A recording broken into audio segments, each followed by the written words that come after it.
Fellow actors, writers, directors, and production crew, welcome to Small Talk with Tony, the interview series where we sit down with people in the biz to make small talk. I'm your host, the owner, chief storyteller, and the Tony behind Tony Video. Now, over the course of this series, you will hear stories and personal experiences from people just like you. So, let's make some small talk. Actions always find a way to shine brighter than the things you say.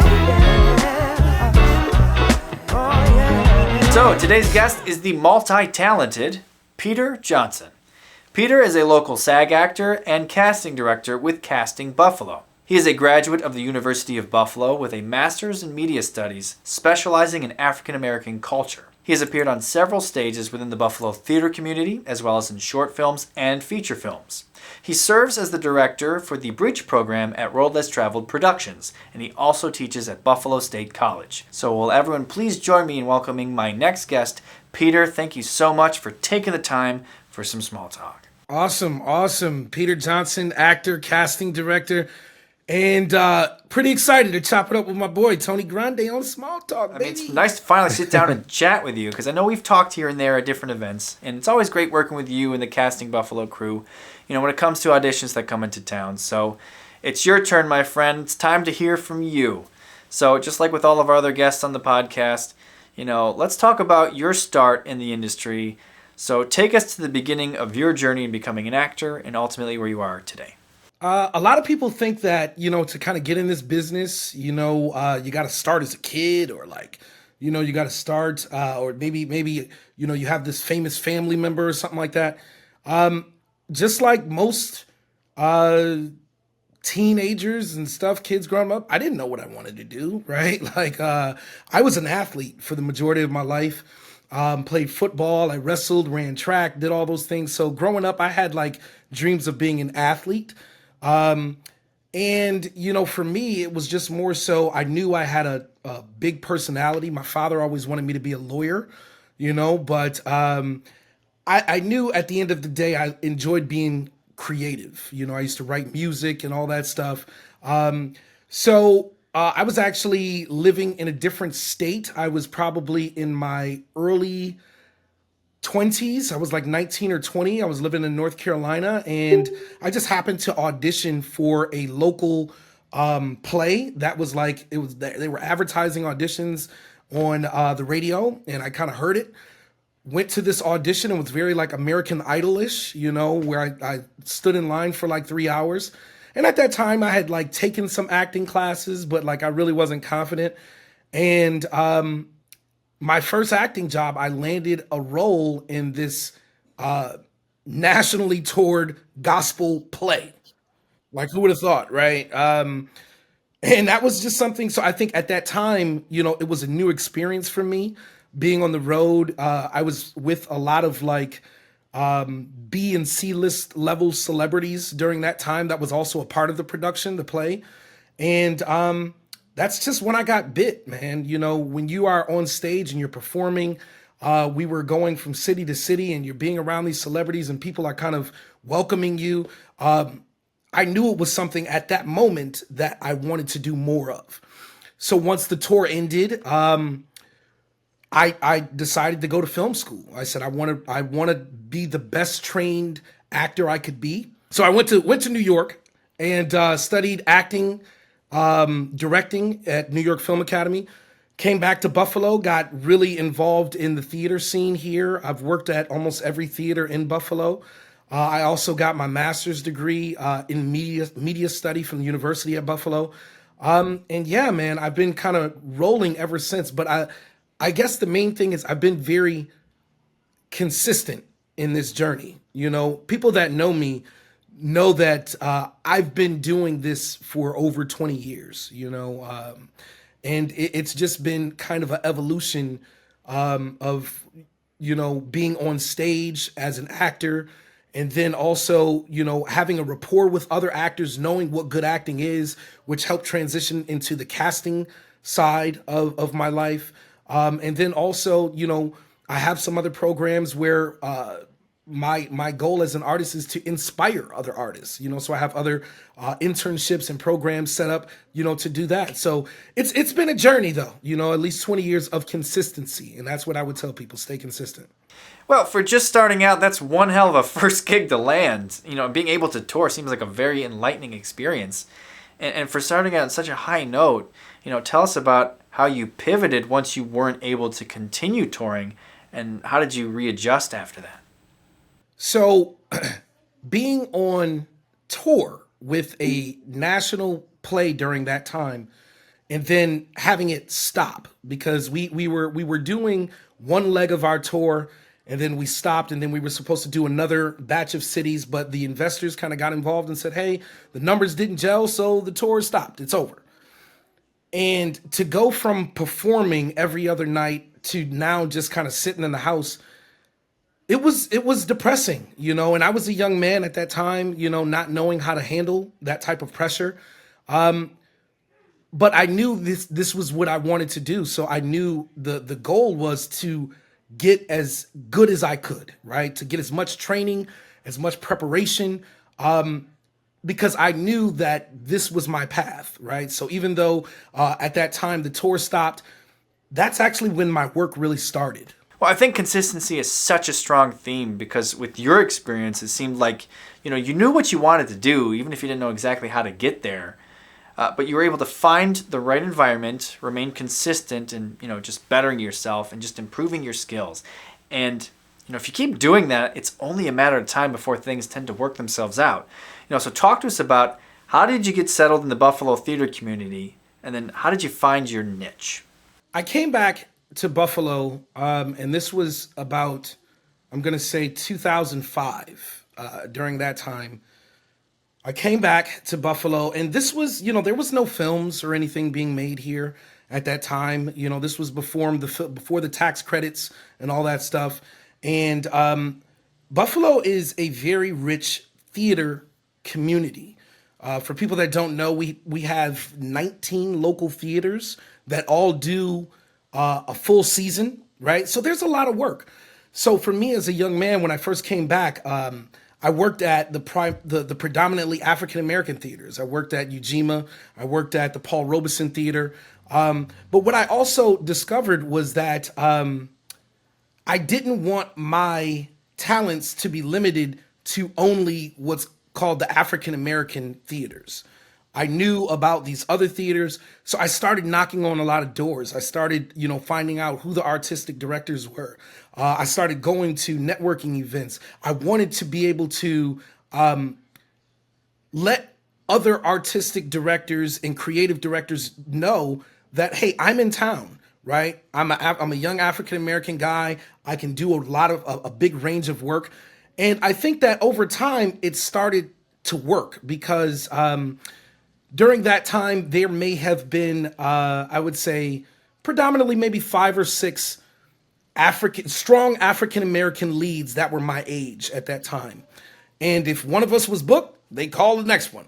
So I ended up, my phone rang often only because there wasn't many strong Black leads in the community at that time.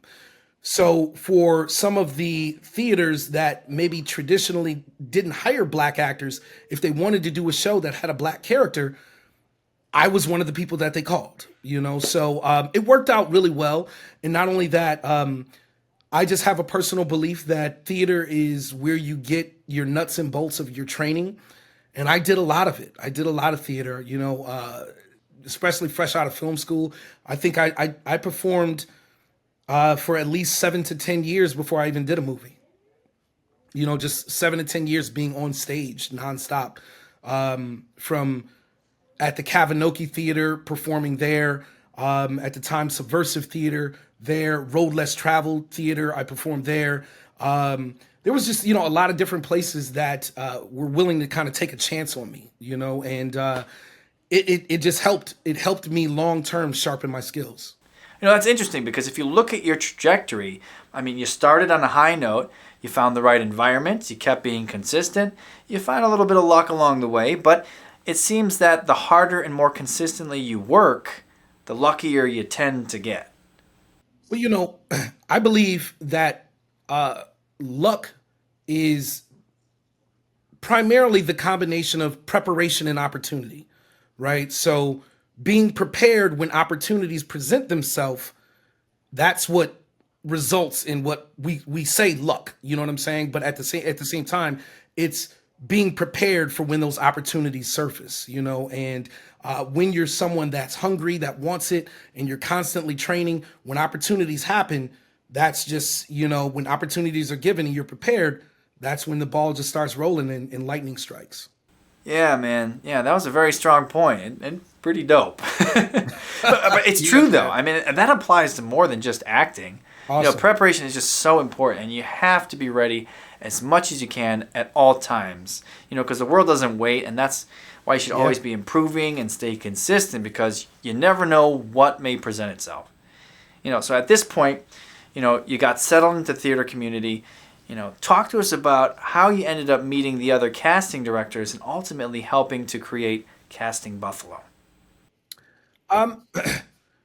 For me, how the casting kind of started was I had a buddy of mine. His name is John Abrahams, who was coming to Buffalo to shoot this film, and he contacted me and he said, "Listen, Peter, you're in the theater community. You're a good actor." And he said, at the end of the day, good actors know other good actors. So there were some roles that he asked me to take a look at and see if I could recommend some people for. At that time, this is, Buffalo's known Stephen McKinley Henderson. I have a really good relationship with him. I was able to kind of broker a deal where Stephen McKinley Henderson was in John's movie. And then I was also doing hiring background actors for his movie. And again, at that time, you don't know what's going to come out of it. At the time, I was really just helping a friend. I was helping a friend make his movie, right? And Harry, who is my partner at Casting Buffalo, I've known Harry since he was like 16 years old. And Harry was fresh out of film school in Pittsburgh. I had a really good relationship with his family. And I hired Harry as my assistant, to kind of help me wrangle people and background and stuff. And at that time, Kyle Mecca, who is our other partner in Casting Buffalo, he was working as an AD on the film. So for people that kind of don't know the pecking order, it's when you do cast, especially background, you communicate, you have a lot of communication with the ADs, and letting them know who's coming to set, how many people. So at that time, Kyle was an AD. So that's where I first met Kyle. And we all got along really well. And it didn't feel like work for us, and that's kind of how we knew we could work together. We all knew that, we had something. And then kind of fast forward, once the film started picking up, Kyle was also casting background for the film Marshall.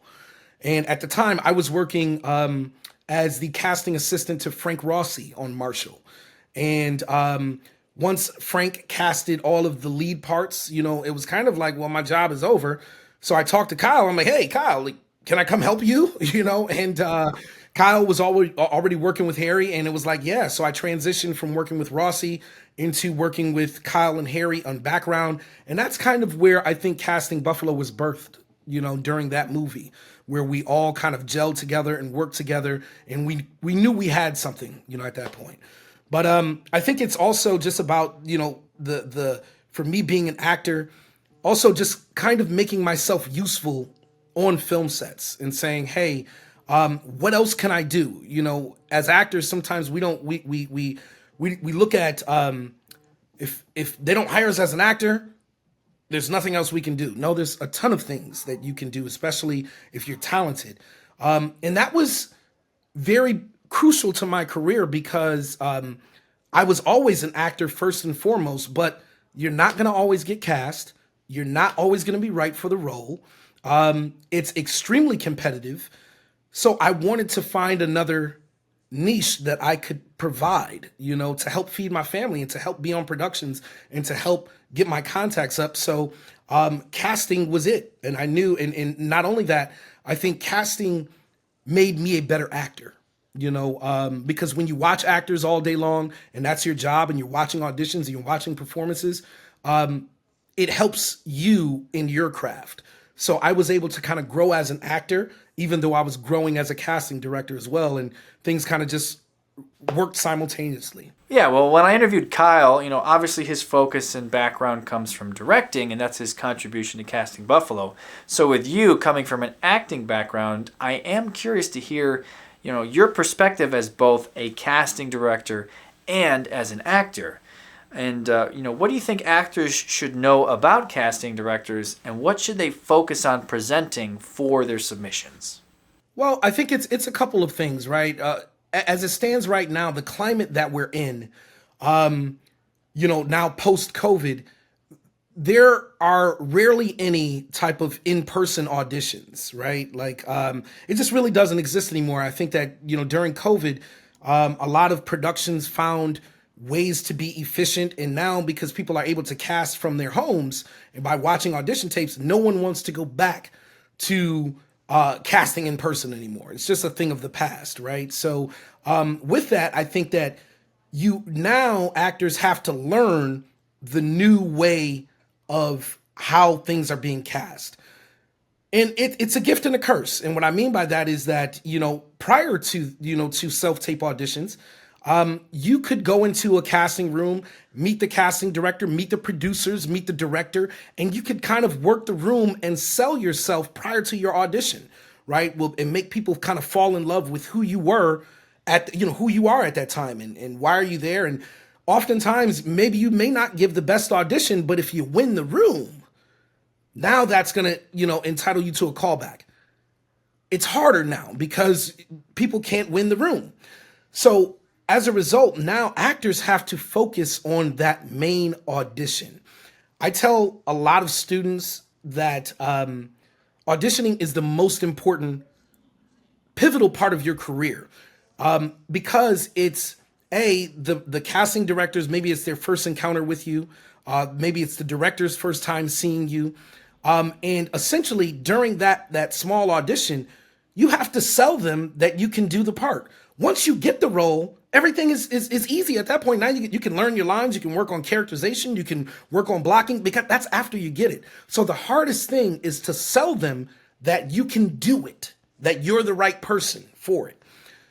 So what does that mean? That means in auditions, you need to make sure that the lighting is right, that we can hear you, okay? That you're making solid choices with this character.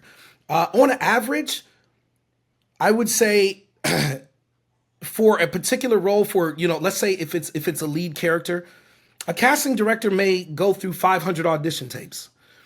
And what does that mean? That means each audition is probably going to get 15 to 20 seconds, for a 15 to 20 second glance. If you don't make a decision and if you are not appealing or catching the casting director's attention in the first 15 seconds, you've lost. You've lost. Because we can recognize an actor that knows what they're doing in the first 15 seconds.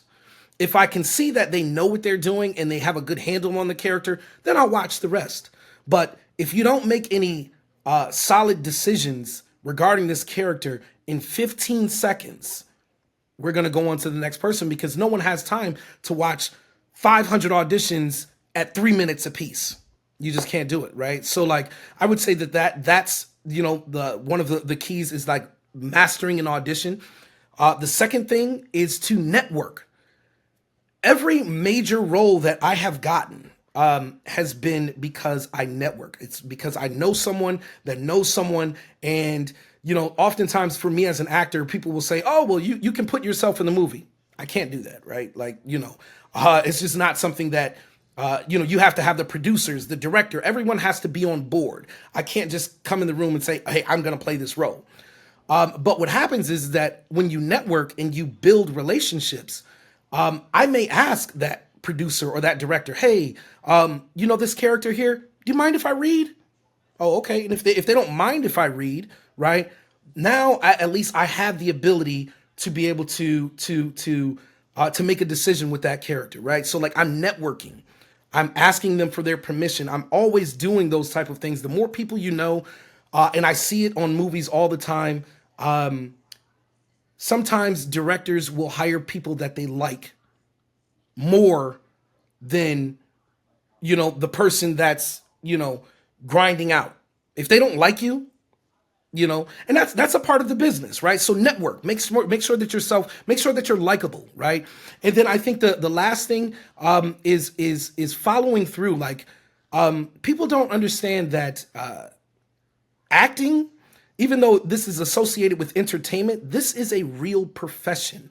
So treat it as that. Treat it as such, right? When you have a real profession, if you were a plumber, there would be a series of certifications that you would have to keep up every year in order to keep your license, right? Do the same thing as an actor, right? Like, make sure that you're investing in yourself and you're doing all the things so you can present your best self. Are you taking an acting class? Have you updated your headshots? Do you have someone that you're constantly reading scenes? Maybe you're interpreting things. As an actor, for me, I'm always working, right? Even though it may not be on a production, I'm always looking at ways of sharpening my toolbox. So again, it's mastering the auditioning, the audition process. It's networking and making sure that you're investing in yourself to make sure that you are the best version of yourself. Whether it's classes, just investment in yourself. Treat it as a career. It's not a hobby. It's funny you say that because I think a lot of people underestimate acting as a profession.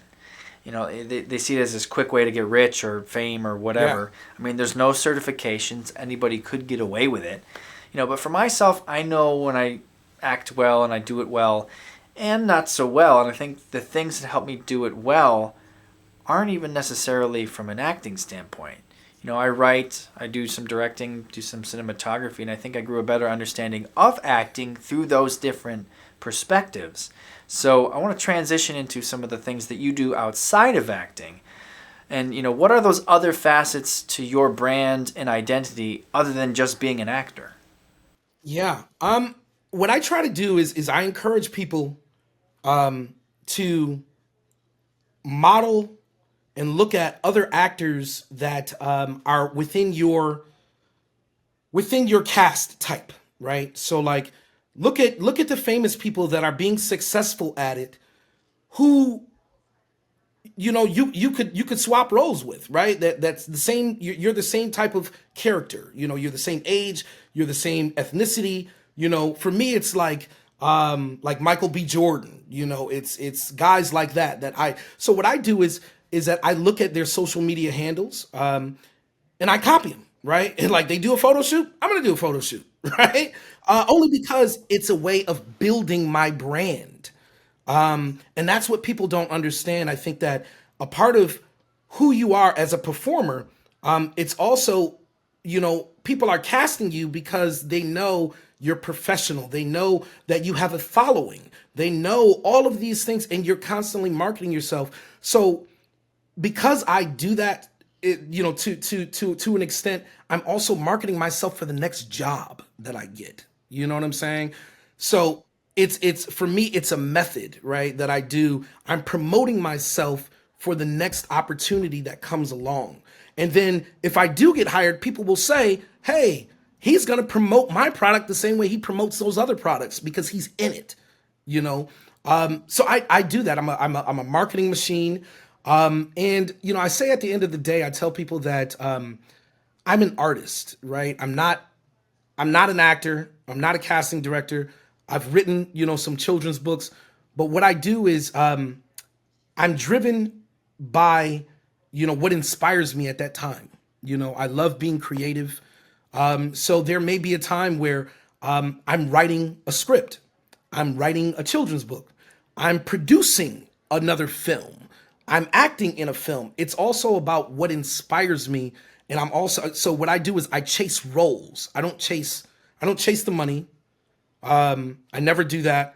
I chase opportunities because I'm looking to be a part of the next opportunity, versus I've had people turn down work because they'll say, oh, well, I can't take off work. It doesn't pay enough. I understand that, right? Because we all have to make a living. But for me, I chase opportunity. I chase the roles. I don't chase the dollars behind it because eventually, when I have enough roles under my belt, the dollars will come. That's, it'll pour in later. You know what I mean? I'm making myself marketable by chasing opportunities. Well, I mean, it's nice when you find that perfect role, almost like you were born to play it, without sounding cliche, because you can find all these things that you can relate to this person that you're playing. And when you show the casting director the value of you playing that role, that's what gets you booked, at least I think. I mean, it's happened to me several times because I just understood what was needed. I didn't perform the role. I just became that person. And they either chose that interpretation or they didn't. So, I mean, it seems like what you're saying is just find the right role so that you can create that value and then the monetary value will follow. God rest my father's soul. He's been gone coming up on 10 years. And my father never got a chance, an opportunity to really see me be on TV, in any big films.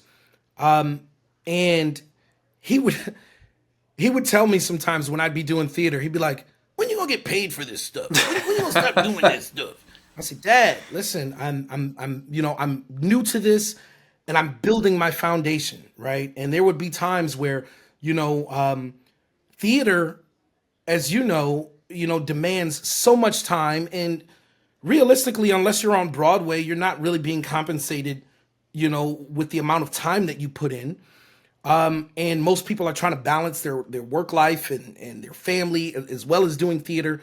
But I took it as opportunity for me to grow, opportunity for me to learn, opportunity for me to perfect my craft. So I never chased the money. I never did that. And like I said again, it was always shouts to Bob Bozek. I'm gonna give this right. Bob Bozek is a guy, I admire his work ethic because he and I have talked about this in detail. What good is a plumber that isn't doing any plumbing jobs? Yeah. What good is an electrician if he's not out practicing doing electric work? So what good is an actor if he's not practicing and not taking any opportunity to be on stage or be in front of the camera? I look at that, I've always taken that mentality. Bob Bozek is another one that has always taken that mentality. You look at his credits are 3 pages long. Because he enjoys his craft, he relishes every opportunity to practice it, and I'm the same way. I respect that. And thank you for sharing such a personal side to your story. Yeah. It's always great to learn about people, but also how their experiences shape them. So talk to us about, some of the things that you're currently doing or working on, and how do you continue to perfect your craft? We're in an industry where nothing is promised, right? Nothing is guaranteed. And oftentimes we don't know when our next job is. So you finish one job and then people will say, "Well, what do you got next?" And I'm like, "I don't know." There's some things that we try to line up, so I am back on stage at the Road Less Traveled Theater. I'm going to be in Our Lady of 121st Street. That's going to be this coming February of 2025. And I have to clear my calendar for that, right? Because it's such a commitment, of 3 months that you literally have to clear your schedule. So I know that I'm doing that show, right? But often, right now, we're also casting Buffalo. We're casting the film The Panic, which is directed by Daniel Adams. It is a period piece, and it's about the stock market crash of 1907 and how J.P. Morgan kind of came in and bailed out the government. It's a great script, so we're in the process of casting that. We also have the Casting Buffalo Actors Expo coming up August 3rd as well. We do have a guest speaker. Stephen McKinley Henderson is going to be a part of that. I'm also a spokesperson, for a local energy company. When I'm saying local, it's an energy company out of called First Energy. They're out of Pennsylvania. So I have a series of commercials that I do for them. I'm also I host a show at the University of Buffalo called That UB Life. So it's I definitely have a lot of things in the pipeline, coming. So, but I'm also waiting for the next opportunity. I audition a lot. I have an agent, as well that's in the state of Georgia, and I'm always auditioning. I'm always looking for the next opportunity, outside of what my company brings, right? Like I'm chasing this just like every other actor, right? So like I'm on Actors Access every day. I'm on Backstage every day. I'm doing all the same things that everyone else is doing. I just happen to be own a company and to be casting, directing, but I'm also an actor chasing this stuff just like everyone else. Well, thank you, Peter, for taking the time for some small talk. It's just nice to finally sit down and have a chat. And I really appreciate your insight because, not only is this helpful for the viewers watching, but, I also learn a thing or two by doing these interviews. So thank you again. Listen, what you do is so vital to the community because, Tony, what you're giving everybody is information. This is information that other actors, aspiring actors, even actors that are settled and successful. This is information that everyone that's been in this industry that they crave for this stuff. You know what I'm saying? So you're doing a really good job in informing the community by interviewing successful people. So thank you for the opportunity to be on the show. And yeah, man, I love sharing my story. And I'll see you guys on the next one, man, because I'm always hustling. So as an actor and even as a casting director, we're all hustling, bro. Well, I appreciate that, Peter, so thank you. And I'm sure that there are many people interested in learning more about you, so what's the best way for people to continue to follow your journey? Yeah, they can always go to, I do have a personal website, peterjohnsontheactor.com. I still go by my childhood nickname on my social media handles, which is Traz Johnson, Trazz Johnson. And it's interesting because I haven't changed it to my professional name, only because I'm also a professor at Buffalo State College, and my students will sometimes stalk me, right? So they'll say, "Oh, was this you, Professor Johnson?" And I'm like, "I don't know who that guy is. Traz, I don't know who Traz is." So I haven't changed it back to my personal to my actual real name. And it's a childhood nickname. So please, they can follow me at Traz Johnson. Also Instagram at Traz Trazz the number 9. I also have a internship program with the Road Less Traveled Theater called the Bridge Program. They can go to the Road Less Traveled theater.com and read more about that. And yeah, even, my students, sign up, take a class with me over at Buff State, man. We're rocking and rolling. Well, that concludes another episode of Small Talk, and thank you for watching. You can check out all the latest episodes by visiting us at tonyvideo.com/smalltalk. Be sure to like us on Facebook and follow us on Instagram where you can get the latest news. See you next time.